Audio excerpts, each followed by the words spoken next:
In this module, we're going to talk about the different economic systems.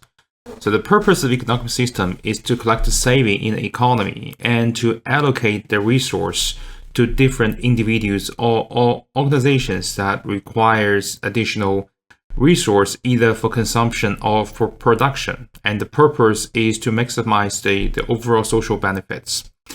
So in modern human history, there are two types of economic systems. The first one is called command economy or plan economy. So in the typical command economy, the production and allocation decisions are made by the central planning authority. So the theory of plan economy is that the planning authority would have all necessary information about production and also consumption nationally. So they will make the decision centrally to help balance the allocation of resource.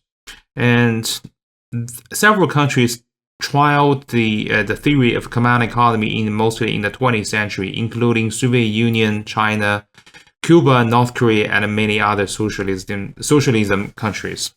And the result of the trial were not very successful because I think there are several issues in the command economy.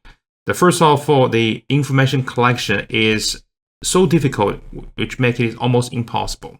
Because to make perfect command economy, the planning authority need really to collect the information about every individual and every organization, which in old days, without the modern technology, it was difficult. And even today, with the assistance of computer and a better information technology, it is still, I think, very expensive and very difficult to implement. And also in terms of allocation of resource, that is a large-scale optimization problem. And the complexity of the problem itself is beyond the capacity of any modern computers that we can think of. So not to mention like 40 or 50 years ago, when there was not such a sophisticated system or computer to assist the decision making. And there are many kind of other human nature or human and kind of the typical issues involved in the system, making it not so successful. So that's the command economy. On the opposite hand, we have market economy. So the philosophy or the idea behind market economy is a bit different from command economy. So here there's no central planning agency authority. Instead, we rely on the decision making of individual and organizations. So we believe those individuals and organizations will make the best decision themselves. So they will make use of the signals, mostly the pricing signals in the market.